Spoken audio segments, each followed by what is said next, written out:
Well, good morning, everyone. Today we're going to have a talk on a new alcohol marker, and it's kind of like the A1C for ethanol testing.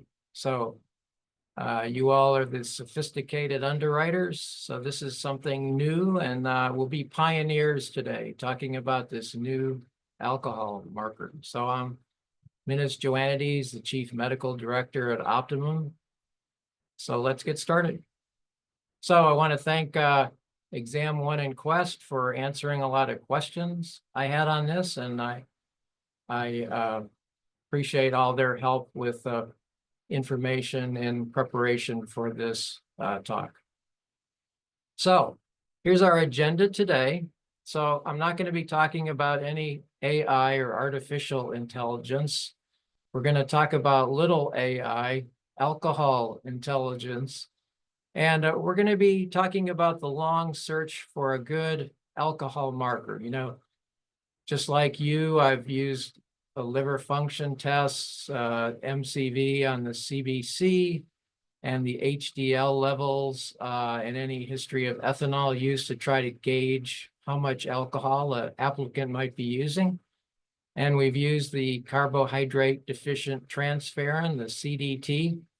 But finally, we have new hope for a reliable ethanol marker, and it's called PETH, capital P, capital E-T-H, PETH, and we're going to talk about that today. So if you are still ordering blood as requirements, hopefully you'll be able to use this in the future, the benefits of this new test to your advantage. So the Greeks and the Romans drank a lot of wine. And we can see that on their pottery that they left behind for us. They drank wine, but it was diluted with water or other fluids. And, you know, in some areas, the water was of questionable use. So alcohol was possibly a safety feature. And the Greeks, you know, it was a central value to be a moderate alcohol drinker. And as in Greece, in Roman times, wine consumption was also a central part of life.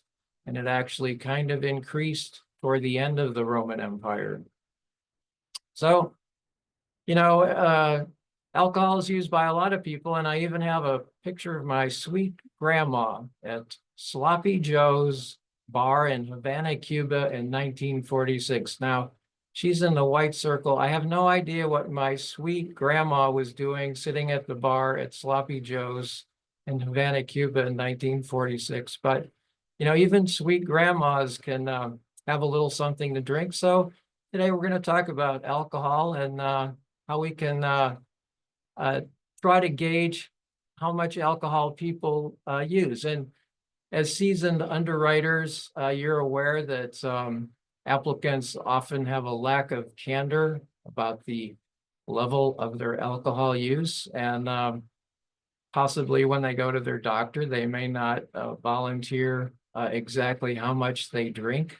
But as a seasoned underwriter, you know, you've kind of developed kind of a feeling that maybe people are underreporting.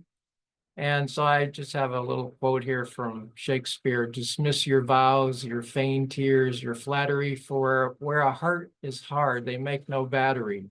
In other words, you know, we've heard a lot of stories that might help people try to rehabilitate what's the information that's available to us that makes it look like maybe they are drinking more than they say. So, you know, we're kind of used to that.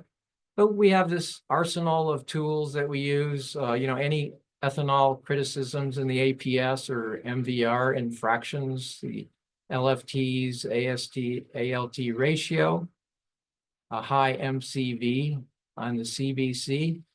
And that's because alcohol has an effect on folate metabolism. And so there's a macrocytic influence or making cells, the red blood cells, larger. And then high HDL is also an indicator. We're not sure exactly why that happens, but you know, we keep an eye on if a high HDL is also present. So we kind of use these as you have. And for the CDT or carbohydrate deficient transferrin, it's a possible proxy for heavy ethanol use, but it's not quite as good for binge drinkers. And there are false positives when used as a screening test in generally healthy life insurance applicants. My bias over my career is I've never been a big fan. I use it, but not enthusiastically. So I was hoping for something better in the future, and maybe we have something that we can use. So enter PETH. So capital P, capital E, TH.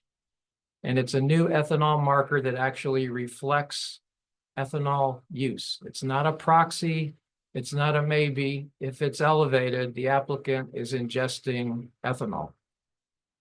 And it's formed on the red blood cell membrane when a person ingests ethanol. So let's take the journey together. As I said, we're pioneering here. This is a relatively new test for insurance. So let's see what it has to offer. So first, we're going to talk about the human red blood cells. So I actually didn't know this myself. I don't know if you were aware, but in a normal woman, there are 25 trillion red blood cells. And in an average man, there's about 30 trillion red blood cells. That's a lot of red blood cells. That means that every day we are recycling 80 billion red cells in our body every single day. The bone marrow is pumping them out and our spleen is taking them in. So there's a lot going on with red blood cells in our body. I had no idea there were that many.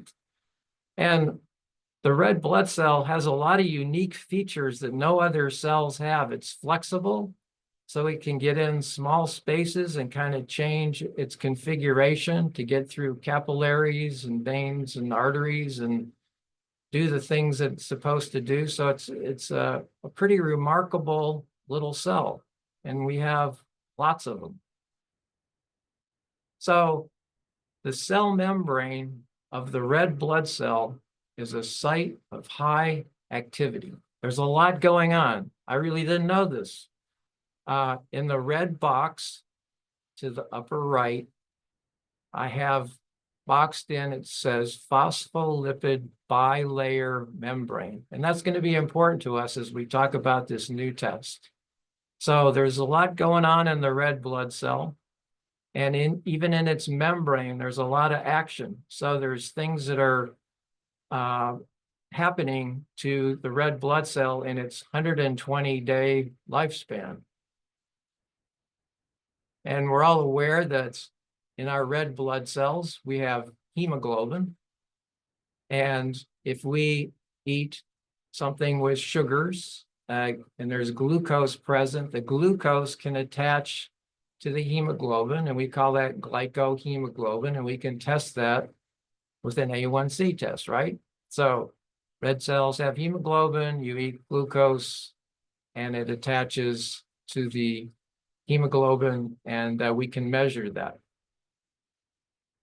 So here's what we're going to do today. We're going to pretend that we're at Typhoon Lagoon, and each of the inner tubes is kind of like a red blood cell, and we're kind of flowing down the ride for 120 days. If everybody can get on board with my little trip here in Typhoon Lagoon. So we have all those red blood cells kind of floating along, right?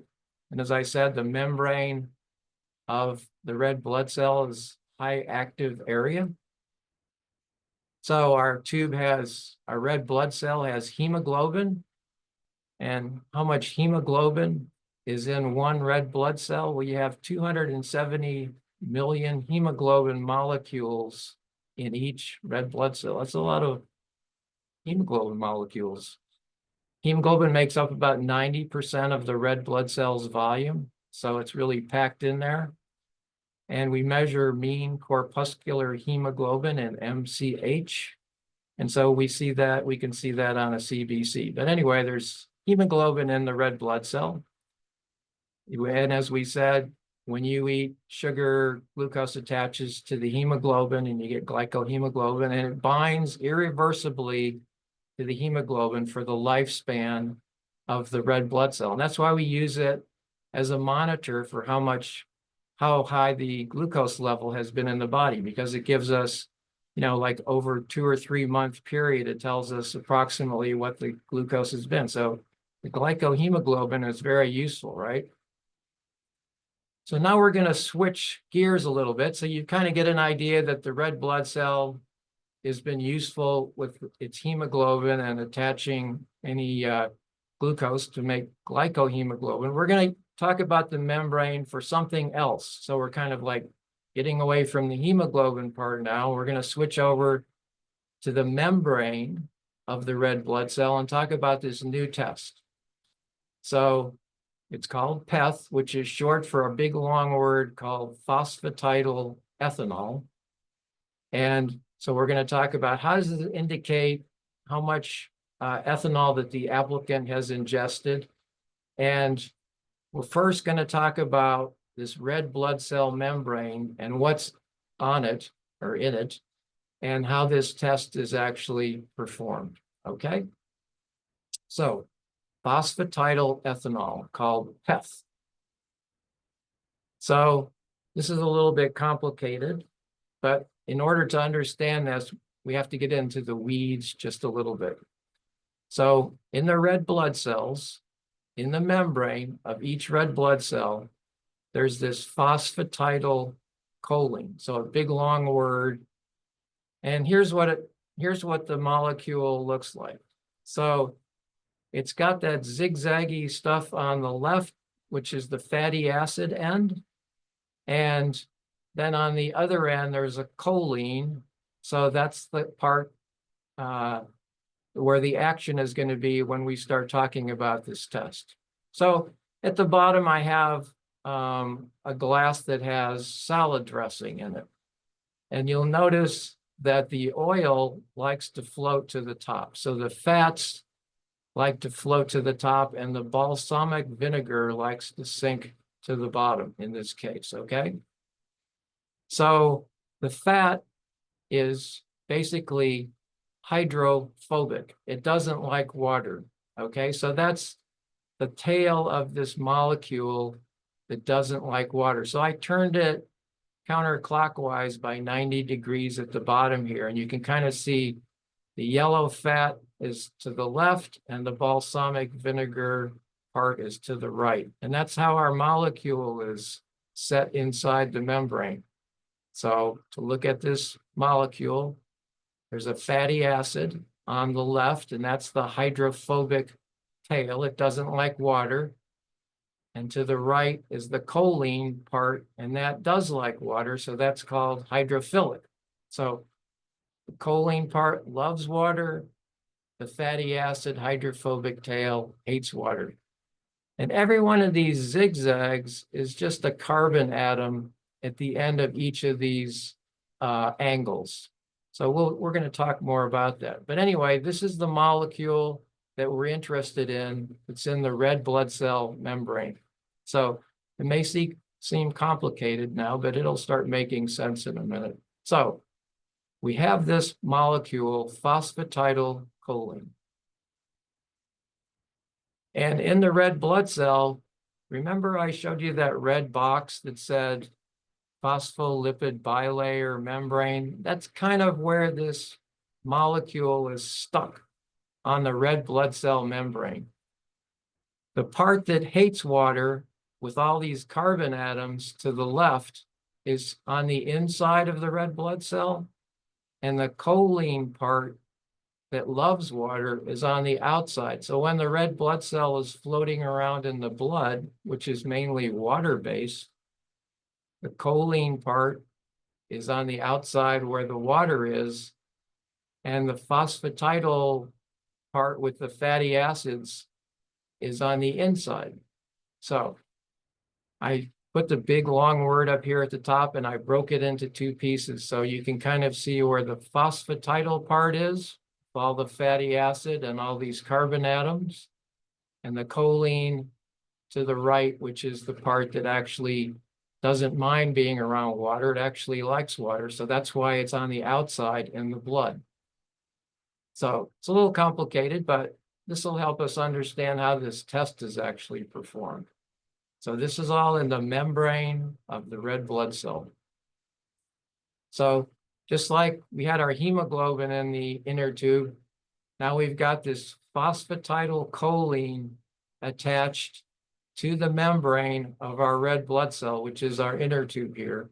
So we're ready to start floating down the lagoon, okay? Everybody with me still?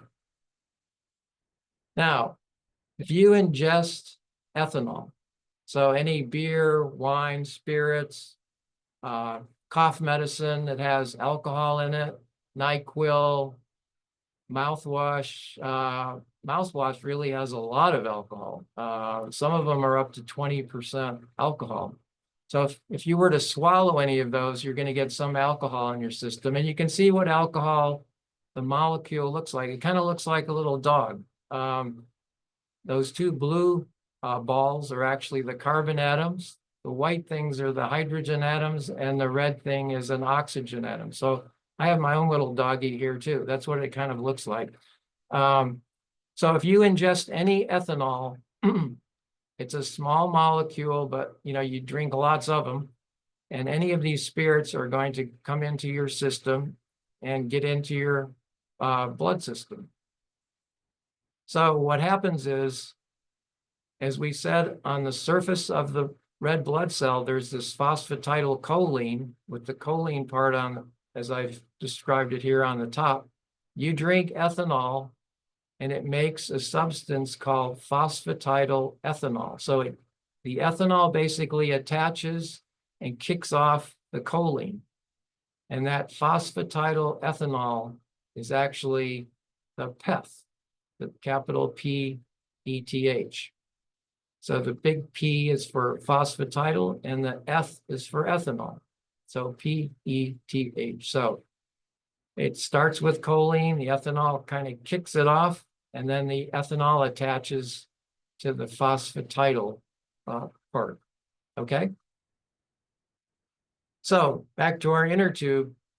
So now you drink ethanol, and that phosphatidylcholine that's on the membrane of the red blood cell, or here our lagoon tube, kicks off the choline and the ethanol attaches. So our little dog ethanol molecule here attaches to this molecule. And instead of lasting the entire life of the red blood cell like glycohemoglobin does, the half-life is about 4 to 10 days, which means that the PEth is, we can test for it over the course of a month after the person has had any alcohol. So that PEth that's actually formed here on the membrane of the red blood cell basically lasts for about a month. So that helps us tell what the past ethanol experience has been for the applicant. So we're going to be talking about phosphatidylethanol or PEth. So it's sort of like the A1C, but it's a little different because it's actually in the membrane.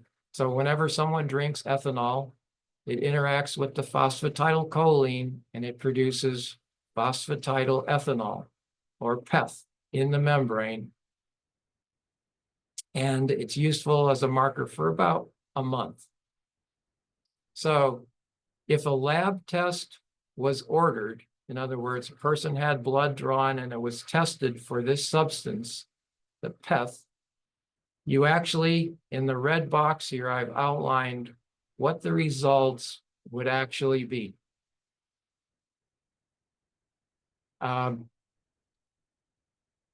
There's actually two reference ranges that can be reported, and they should be less than 20 nanograms per milliliter if the person is not drinking alcohol.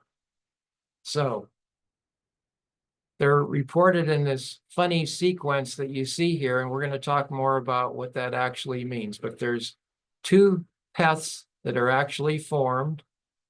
They have these numbers after them because they're slightly different, but they're similar.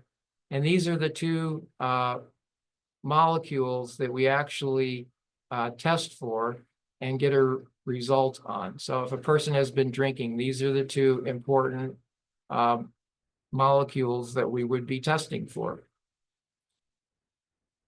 So these two different types of peth, one is capital POPE, and the other is PLPE, and they account for most of the peth that's actually formed on the membrane of the red blood cell and are stable for up to 28 days.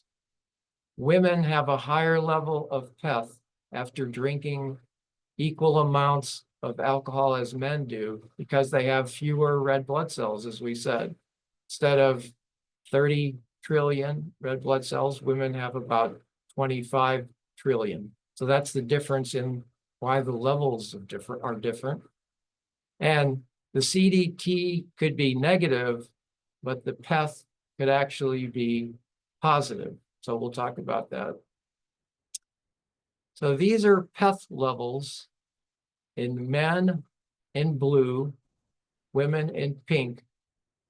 And a study that was done where they drank consistently the same amount of alcohol for 21 days.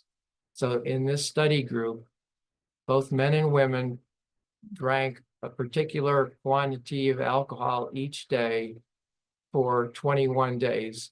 And then they followed the peth levels after they stopped drinking to see how long it took for that to go back to baseline. So you can see at the top, I circled in red, 1 drink per day.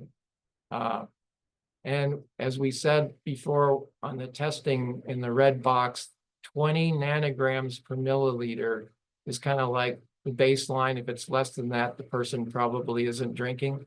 And you can see where the 20 nanogram per milliliter level is.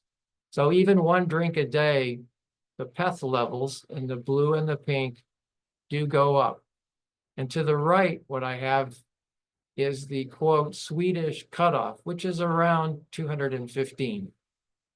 So if you're drinking and your level is higher than 215, yeah, that's indicates that you're drinking more than just a casual drink each day. So here's the 215 level if you're drinking 1 drink a day, 3 drinks a day, 4 drinks a day, 6 drinks a day. So you can see that in women, the peth levels are higher, but if people are drinking more than 3 drinks a day, both men and women have levels that are higher than 215. So this gives us a pretty good idea of how much alcohol people have been drinking. And as we'll see, how long after they stop drinking does it take for the levels to come down? So these peth levels are pretty durable to tell us, you know, what kind of intake of ethanol has the applicant been drinking, or for whatever other use that peth levels may be used for. So we'll talk about that in a minute. So kind of a spectrum of values for peth. This is being done internationally now. So there's still because it's still relatively new, even though it was discovered a while ago, the international consensus on cutoff values is still a little flexible at this point, you might say. As we said, if you're not drinking at all, your level is going to be less than 20. So that's compatible with abstinence. If you're kind of between the 20 and the 200-ish range, that's probably compatible with social drinking. And then people that are in the thousands have chronic and excessive alcohol consumption. So it gives you a pretty good idea of what the alcohol intake has been. And it's a direct it's in direct relationship to the amount of alcohol. So it's not a proxy, it's the actual alcohol intake. So just to go over, what do these PEth test results mean? So as I said, there's these two types of PEth. One is called POP-eth, and the other is PLP-eth. And some places just use the PLP to confirm the presence of PEth, and they use the first one, the POP-eth, as the actual number that they monitor. And again, less than 20 is probable abstinence, and greater than 200 is probable chronic drinking. So hopefully that's fairly clear. And here's an interesting diagram that shows what we would expect if somebody were to stop drinking. So if somebody is abstinent over time, their level should follow these blue areas that are sloping downward. In other words, if a person stops drinking for some reason or is being monitored, their level should decrease. But if you'll notice where the red arrow is here, if a person doesn't stop drinking, their PEth level is probably going to remain high.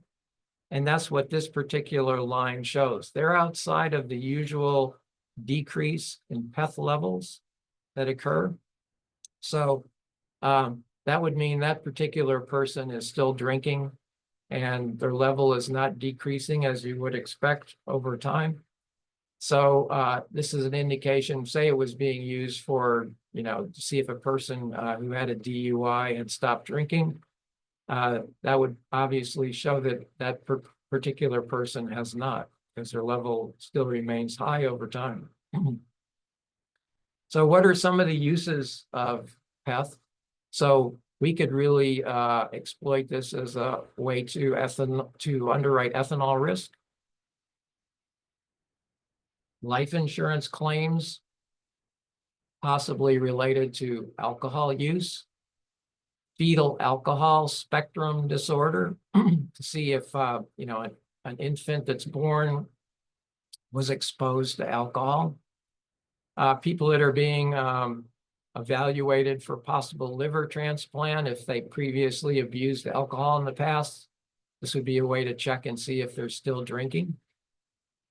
All kinds of forensic applications, workplace testing, and then driver's license regranting. If somebody has DUI or something like that. So lots of different ways.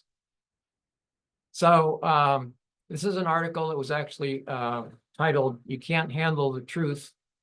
And it compared phosphatidyl ethanol to self-reported alcohol intake in chronic liver disease patients. And just a kind of an indication that even people that had chronic liver disease did not report their alcohol intake appropriately. And I've highlighted in yellow that over half of the people in this study, when tested with PEth levels, had high PEth levels, indicating they had not stopped drinking, as they said. So obviously, a lot of people are underreporting, even though they have significant illnesses where alcohol is a problem. So alcohol during pregnancy, even small amounts of alcohol during pregnancy can harm the fetus, and it can lead to fetal alcohol spectrum disorder. So even levels above 8 nanograms per milliliter, even less than the 20, can be associated with alcohol consumption during pregnancy.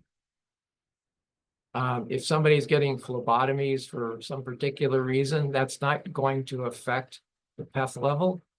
So PEth levels are valid regardless of the iron level. We don't have a poppy seed defense for PEth. If you use an inhaler like a ProAir HFA inhaler, it does contain some ethanol, but it's not going to be enough to cause the blood alcohol level to go up. So you can't really use that as a reason that your PEth level was high.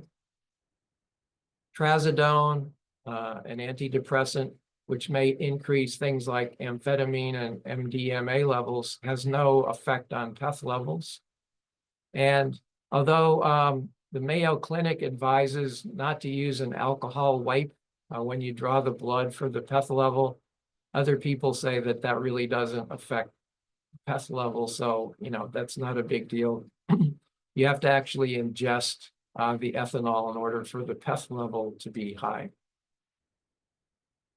So what about if people have a hemolytic anemia? So their red blood cells don't last 120 days. So for whatever reason, they have some kind of hemoglobinopathy or whatever, and their red blood cells, instead of lasting 120 days, only last 60 days or something like that. That will falsely lower PEth levels, just as it does A1C levels. So if you ever see a really super low A1C level, you should always think about, like, say it's the A1C levels in the 3s. Think about possibly the person has a hemolytic anemia, so the red blood cells are not living long enough for these tests to be valid. So that's my pitchfork and the tube floating down Typhoon Lagoon. If the pitchfork pops the tube early, either one of these tests could be falsely low. So while we're on the topic of alcohol, some people try to beat a breathalyzer to avoid getting a DUI. So apparently there's a trick to using a hydrogen peroxide mouthwash, which will decrease the alcohol level in your breath.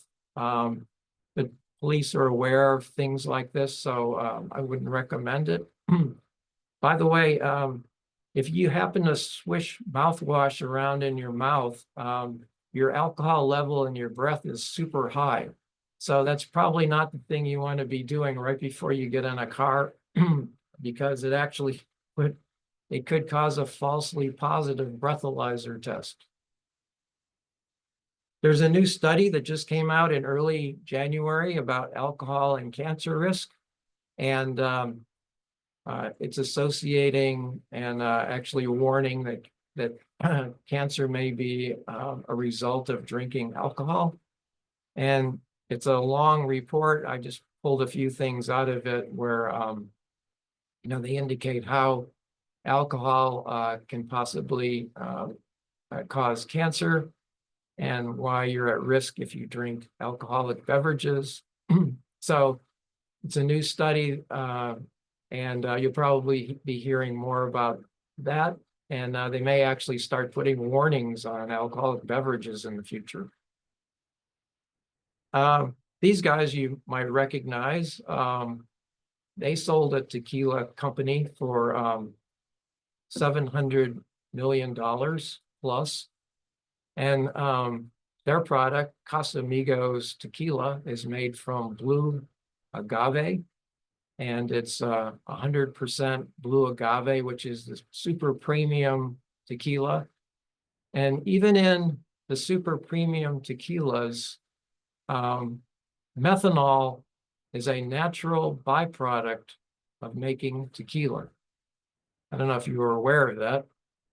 And according to Mexican law, tequila must contain methanol, which is actually of no nutritional value, but is actually kind of a poison. So fortunately, there's just small amounts of methanol in alcoholic beverages, including tequila. But just as a sidelight of this talk today, it's important to know about methanol, especially if you're traveling to far off lands or even in the Caribbean. Some people home brew alcohol, or there may be counterfeit drinks. And people think they're making moonshine, that aren't really familiar with stills or how the thing actually works. Methanol boils at a lower temperature. So what you're supposed to do is discard the first batch of the distilled spirits. That's what actually contains the methanol. And hopefully after that, the product that you're getting is mostly ethanol, which is, at least avoids the methanol effect. And I didn't know this myself, but like when you're making bourbon or other distilled spirits, in the distillation process, the first part of the distillation is called the head, and that contains the higher concentrations of methanol. So that's discarded, and then the main portion or heart of the distillate is used to make the bourbon and contains only trace amounts of methanol. But most alcoholic beverages do have some methanol in them. What I would recommend is that we ask the labs to make the test more available for us. So I would ask our labs, Exam 1 and CRL, to help us make this something that we could possibly use. I think if more people ask for its availability to use in underwriting and claims, the cost will probably decrease and it will be more likely readily available, something that we can use on a regular basis. And I have some cases here. So let's think together, how this might be useful to us in the future. So I have a 52-year-old woman who's a Delta airline pilot applying for a $2 million policy. She has no alcohol criticisms in the APS, no medical issues in her build and labs, all normal, except out of the blue, a CDT test returns positive. And in this particular case, let's say we had a PEth test ordered and it returned less than 20 nanograms per milliliter. So, what do you think you would do with that? So, as I said, I've always had a bias against CDT myself. So in this case, what I would say is whatever caused CDT to be positive, it's not likely that it's alcohol, since we have a PEth test. It's actually a better test, and it's basically showing that this person is abstinent. So we don't have to worry about our Delta Airlines flight at this point, right? So maybe you agree with me on this. So let's look at case 2. Okay, we have same age, but a male is a Southwest airline pilot applying for $2 million. No alcohol criticisms, no major medical issues, and the build is +0. His MCV is high, GGT is high, and the HDL is high at 100.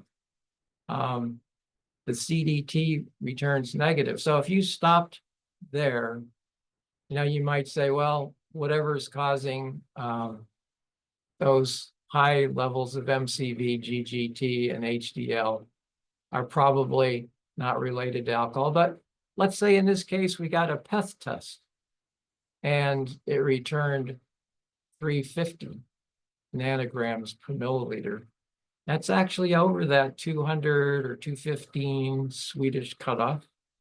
So in this case, it would indicate this person is probably drinking a significant amount of alcohol. So it would factor in to your decision-making against the negative CDT, right? So this would really be possibly helpful in this particular case of what you would do, what the disposition would be on this particular case.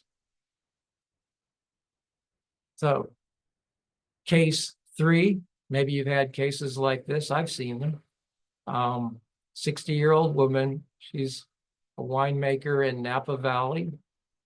And she has to drink wine every day as part of her job. So her HDL was high at 110, but her other labs were normal. A CDT happened to be positive, and a PEth test was 2,549 nanograms per milliliter. So I think we have a pretty solid evidence here. This person is drinking a lot of alcohol. Now, it is part of her job, but from a perspective of underwriting her for life insurance, her level is super high. So she's being exposed to a tremendous amount of alcohol every day, even though a lot of people that make wine, usually taste it and spit it out. Maybe she isn't doing that. Whatever the case may be, she's at the higher level. So she's basically drinking the equivalent of probably over 6 drinks a day. So she's at risk from an alcohol perspective. So that PEth test might be very useful in that particular kind of scenario. So case number 4, 48-year-old male is applying for $30 million. So big case. He had a DUI 9 years ago. He says he currently has a drink a few days a month, and he uses marijuana regularly to relax. The labs are within normal limits. HDL is 38, and no CDT was ordered. So no major medical problems are noted. So, what are you going to do with this kind of a case? A distant history of a DUI and the kind of the history of he drinks, a few days a month and uses marijuana to relax. So it's hard to actually know, like, where is this person alcohol-wise, right?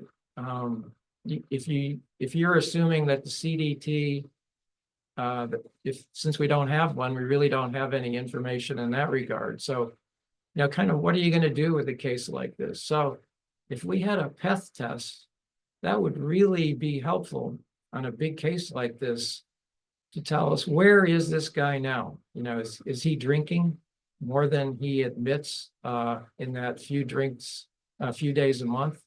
So you can see how this test could be very helpful. If it came back and he's in the thousands, obviously that would be an important piece of information to know. So that's why this test may really be helpful to us in the future. So last case, 48-year-old male is applying for $5 million, and he works as an event coordinator. There's a mention of alcohol overuse in the problem list in the APS, but no further details.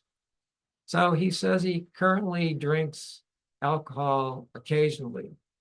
The labs are all within normal limits, nothing to indicate alcohol overuse from the lab standpoint, and no CDT was ordered. So again, we have this history of alcohol overuse in the past, kind of a squishy history on he drinks alcohol occasionally, but he's an event coordinator and maybe would be expected to drink at these events. So again, a PEth test would really be helpful in these kind of cases. So you can kind of see how this might fit into helping you assess alcohol risk in these cases that are important to your company. So this PEth test offers some new hope for better risk assessment of ethanol use. We might have time for some questions today. Claudia, if people have any questions on what we've talked about so far. We do have 7 questions, Dr. J. Okay, could you speak up a little louder? I'm having trouble hearing you. Yes, hold on, sorry. So, what is the cost of a PET test?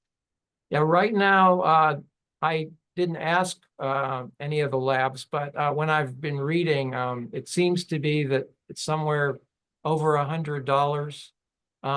So it's expensive. It may be less than $200, so it might be in that zone somewhere, but I think that's because nobody's ordering them right now. So, I think it may be useful to find that information out if we were talking about, doing this on a larger scale. But I don't have any specific knowledge of what our labs would charge. So, but that's a good question that I can ask them and find out, the availability and what the price might be. That's about it. Okay, that's the only questions. Okay. So if you have any questions, you can send them to us at info.us@optimumre.com. I don't know if you were able to tune into my cholesterol and lipoprotein talk, but we have all of our webinars on our optimumre.com knowledge center. So if you go to our site, they're accessible through that for free. My next talk is going to be on ketamine used for psych purposes, and that'll be at our Optimum Re seminar in Fort Worth in March. And check out our videos on the Optimum Academy. I've put a whole bunch of videos on there on all kinds of topics, so something you might want to investigate. Now, normally I would just stop talking here. If anybody is interested in what those numbers were about PEth, like those 16:0, 18:1, you can stay tuned for a few more slides, but this kind of completes the main portion of the talk. So I don't want it to get too technical for anybody that has kind of had enough PEth for the day. But if you're interested in staying on, I have a few more slides for those that are really interested in the details and the nitty-gritty specifications. So otherwise, I appreciate you tuning in today and I hope this was helpful to you. And if you have any questions, please let me know. But for those that want to stay on and find out a few more little details about this PEth test and kind of get into the weeds, I'm going to do a few more slides for those people that might be interested. So we'll get started in a minute. Do you still want the recording to go? Or Please. do I? Okay. Yeah, please. So for the adventurous that want to hang around, as I said, there's these two types of PEth, right? And we've got these funny numbers, 16:0, 18:1, and that's the main PEth called POPF. And the other one is 16:0, 18:2. So what does that mean actually? That's pretty it's pretty confusing. So those are the reference ranges for the two main types of PEth. So let's talk about it. So remember we talked about at the beginning this phosphatidylcholine. It's on the membrane of the red blood cell. And it's actually phosphatidylcholine 16:0/18:2. And that's at the top up in that red box. And you can see the choline is in the red circle. And when you drink alcohol, that gets kicked off, right? You drink ethanol, and we have these two types of PEth, 16:0 and 18:1. So what in the world does that mean?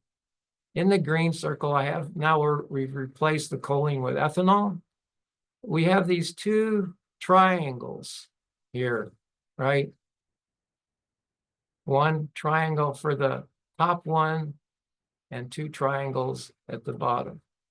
Okay, here's the secret. Where there's a triangle, that's a double bond. That extra little black line there is a double bond, okay? That's what that one means. So the top zigzag line up here is the 16. There's no double bond.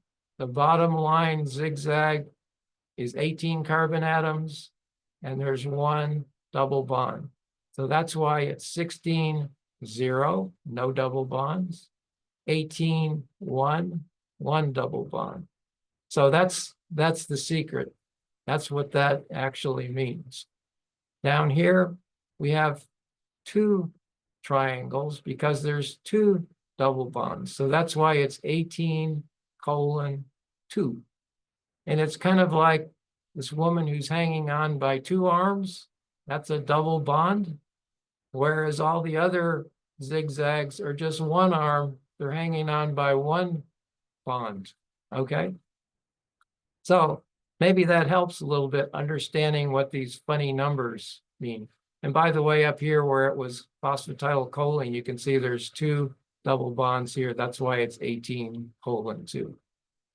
Okay, so if you really want to understand what I'm talking about, if it's not clear so far, we're going to draw a fatty acid chain, okay? For those that are with me, don't laugh. We're going to do it. Step one, I'm going to make a W, okay? And each end of these lines, pretend that there's a C or a carbon atom. So in this one, there's 1, 2, 3, 4, 5 carbon atoms. So 5 C's, 5 carbon atoms. Now we're going to do it, and we're going to make 9 carbon atoms. 1, 2, 3, 4, 5, 6, 7, 8, 9. So now there's 9 carbon atoms, okay? Getting the hang of this, we're just adding on more carbon atoms, right? So here's what we're actually making, fatty acid chains. So we did 5 up here, so that's what that 5 stands for, the 5 carbon atoms. And I have a colon and then 0 because there's no double bonds. So it's kind of like a single James bond. Each of these is a single bond. Same for this. There's 9 colon 0. There's 9 carbon atoms, no double bonds. So it's 9 colon 0. On the third one, there's 16 carbon atoms and 0 double bonds. The fourth one is 18 zigzag or carbon atoms, no double bond. But down here, you can see I have 2 James bonds because we got a double bond, finally. And that's why it's 18 colon 1. So hopefully that helps you understand the double bond is what that second number is. Make sense? So we have these 2 main ones that we talked about in the lab results. And it's because there's actually, PEth is actually 48 different forms, or they're called homologs. So it's like a log, but each log is a little bit different. Same with this, but we only use 2 because those are the main ones. The 16, 0, 18, 1 is about 37 to 46% of PEth. The 16, 0, 18, 2 is 26 to 28% of PEth. So these are the 2 main homologs, and that's why we only really test for these 2. And why do we use this nomenclature like this? Well, the first number is the number of carbon atoms in that fatty acid chain. So each end of the zigzag is the number of carbon atoms. And the B and the D, or the stuff in blue, is the number of double bonds. And I have my own little double bond here. So it's just like 2 bonds holding those carbon atoms together. So that's the double bond. That's the 2. So this is what these things actually look like. These 2 homologs that are the most important one. One has, the first one, the main one has 1 double bond. Second one has 2 double bonds. So that's why they describe it as they do. 16, 0.18.1, 16.0, 18.2. Now, I don't know if you've been watching television and you've seen this annoying advertisement for Omega XL, which is omega-3 fatty acids. And if you've wondered how can this miraculous drug, supposedly from green tip mussels from New Zealand, be the wonder drug? All it is omega-3 fatty acids. So what does that mean? So omega is the Greek symbol, and the lowercase looks like a W, and that's because it's called omega-3 because at the third carbon atom from the end, there's a double bond, the first double bond. That's why they're called omega-3 fatty acids. And you don't have to buy Omega XL because omega-3 fatty acids are in all these foods. And, you can actually buy them much cheaper just getting omega-3 fish oil in capsules when you go to the drugstore or grocery store. So that's what omega-3 fatty acids are. The first double bond is at the third carbon atom, so that's why they're omega-3. And kind of sum up everything, we've been talking about ethanol. So I pulled out what's in Chevron gasoline. And I don't know if you're aware of this, but gasoline is made up of all kinds of stuff that you can burn in your internal combustion engine. And it's not one particular thing, but approximately 10%, up to 10% of gasoline is made out of ethanol, just like we've been talking about. It's just we wouldn't want to drink that particular variety, but on the pump, when you pump it, it'll say up to 10% ethanol. So ethanol is kind of ubiquitous. Now, if you've hung in there for all these extra slides, I created a special certificate of recognition for you, suitable for framing and hanging in your office or cubicle. So I appreciate, you hanging around for this these extra slides, which, can be a little much for some people.